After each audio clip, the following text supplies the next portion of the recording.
Hi, we're in Allegheny West with Brian O'Neill. Brian, nice to meet you. Nice to meet you. So tell me about yourself. I guess tell me about what brought you to Pittsburgh. A job. I got a job with the Pittsburgh Press in '88, and it was love at first sight with Pittsburgh. It's just the right size city for me. Had all the things I missed about New York and a more sensible pace of life. Wait, so where did you? So you said you missed from New York. So you went somewhere before. I spent 10 years in Virginia, most of it in Roanoke, Virginia, in the Blue Ridge Mountains. If you left here and went straight through West Virginia and came out the other side, you'd be in Roanoke. Mm-hmm. And I liked it there. Yeah. The pace of life was great, but I missed neighborhood bars and professional baseball. Ironically, I came to Pittsburgh. Yeah. Well, back then, we used to be pretty good. When I came here, that's my joke about that. I've lived here so long. When I moved here, the Pirates were good. Wow. So, yeah. Yeah, but no, Pittsburgh, it's great. Yeah. It's a good sized city. It's definitely a good mix between New York. I mean, it's a good mix between New York and Virginia or Roanoke. Yeah. It's it has. Nice people, live theater, great universities, world-class museums, history, culture, history, sports. Yeah, the Appalachias right outside. Well, we're in Appalachia, although a lot of Pittsburghers don't acknowledge that. They think these hills are on loan from Morgantown, but we are the Paris of Appalachia. I saw you did the book the Paris of Appalachia. Yeah, that's right. I read the back of the book. I was you should read the middle of the book. I read it cover to cover. Right. No, I mean I saw it in a coffee shop actually nearby here. I saw it and it looked really cool. It is really cool. Without knowing that I was going to interview you, I thought it was a cool book that I was going to. I mean, if I would have seen it at the beginning of this shoot, I was going to read it as research for here. Yeah. But I saw it today, so it was a little bit too late. Yeah. Right. But that's really cool. So you must know a wealth of information about Pittsburgh. Yeah, I mean, the nature of my job, I'm a columnist at the Post-Gazette, so I go out 3 times a week and find stories. I do a lot of what you're doing with me today, just go out and talk to people. And so I've really gotten around, and I've met a lot of great people, and I threw them all into a book. Yeah. And you were talking about the press before, the Pittsburgh Press, was it called? Or was it Yeah, that was the afternoon paper in town until '92, and then there was a lockout, and the bad things happened, and there was one paper left. Unfortunately, I worked for that paper, the Post-Gazette. Yeah, so you switched over. I mean, the entire idea that there was an afternoon paper is an interesting concept.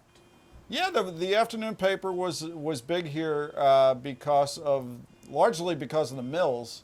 A lot of guys and women worked on shifts, and so when they got off their shift, a lot of them wanted an afternoon paper, not a morning paper, because the news was older. So the press did well for a while, but then bad things happened. Yeah. And now we're in Allegheny West. We're in Allegheny West. Is that where you live? I live right around the corner, yeah. Oh, wow. So, and where do you work? How far away is the Post-Gazette? I can either walk to work or take the free subway to That's to work. A great thing. Yeah. People, I mean, not all of Pittsburgh has the free subway. No, it's just 6 stops are free. The 2 on the North Shore, as people say now, and 4 downtown. So, but really, I can walk there almost as quickly. It's a 25-minute walk. And I first moved here to be able to walk to the Pirate games. Yeah. With the PNC Park's either a 10-minute walk or a half-hour drive, as I like to say. So I walk. So you must be a big fan. I'm a big baseball fan. Yeah. Are you still a big Pirates fan? I am. The Pirates are sort of the penance for the Steelers and the Penguins doing so well. You know? They keep Pittsburgh humble. Oh yeah, they do.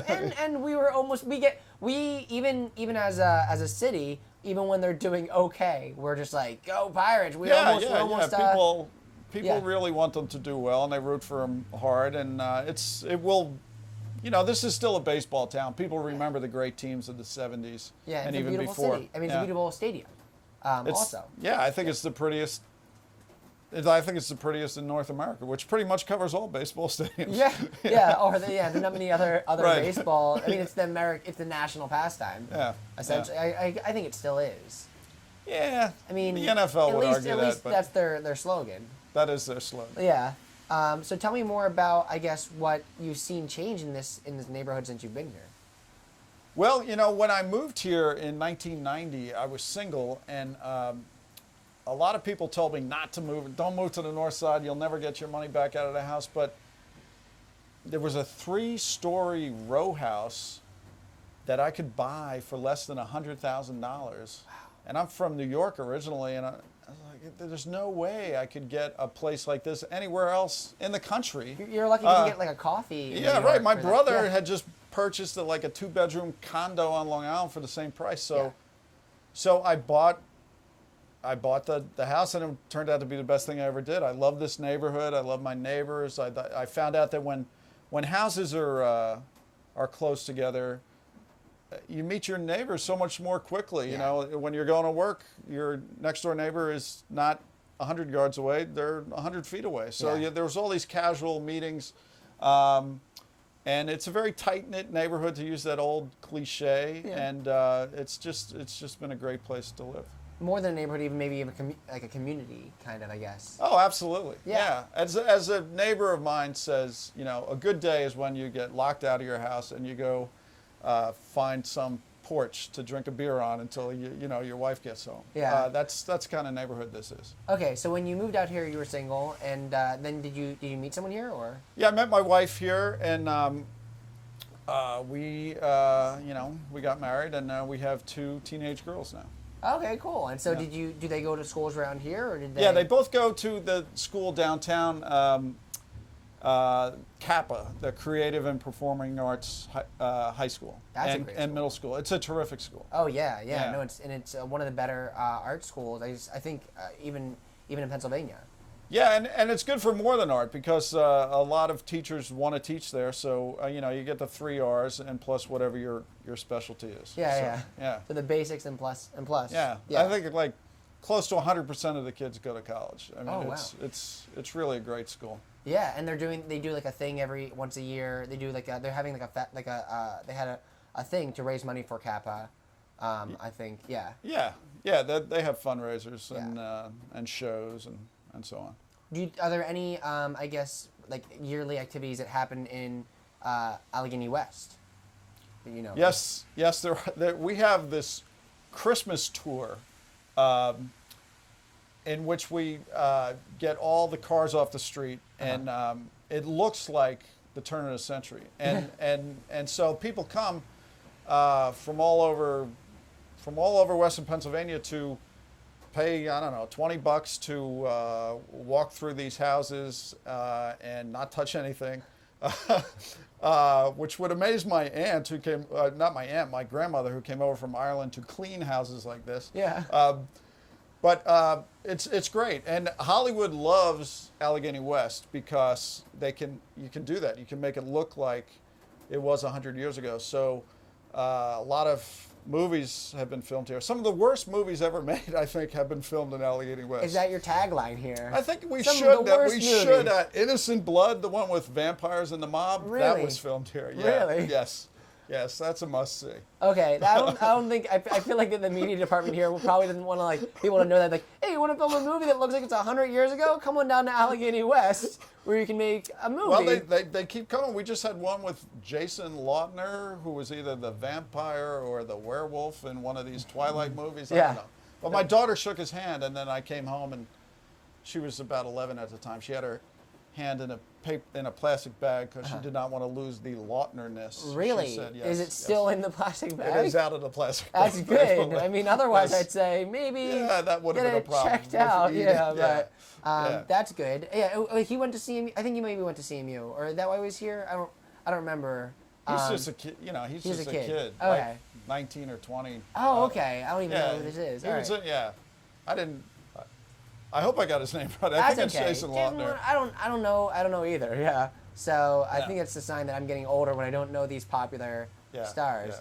But how do you think Allegheny West is changing in the future for your kids? I mean, I guess your kids are still here, going to be here for a while in Allegheny West before they move out to go to college, if they go to college. And so they have. How do you think it's going to change for them? You know, my joke about the North Side has always been that it's like soccer. You know, Yeah. it's the sport of the future, and Yeah. it always will be. Yeah. You know, it never quite gets all the way there, but really, it's always moving in the right direction. And just in the 20-some years I've lived here, the abandoned houses have been fixed up. My wife and I and my family's living in a house that was a real project when we moved in, but now it's a terrific home for us. And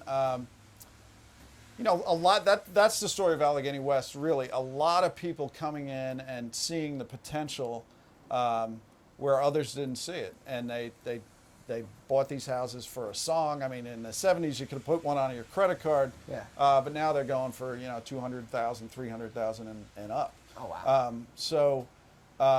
But it took a lot of hard work, a lot of people working together and doing things. And one of my heroes actually just died. Alex Watson died at 91, and in 1960 or so, he moved here at a time when the city wanted to level everything. Old was bad. Yeah.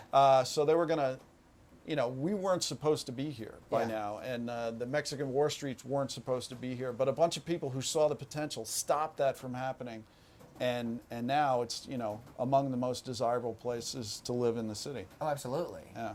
Well, thanks so much for taking the time Hey, to the pleasure come was talk to mine. me. Yeah. And we're here in Allegheny West, where we're glad that it wasn't bulldozed, and it's a great place. And let me just add, it's the smallest neighborhood in the city. It's just 2 blocks wide and about 4 blocks deep. Oh, wow. Well, thanks a lot for coming. All right. Yeah.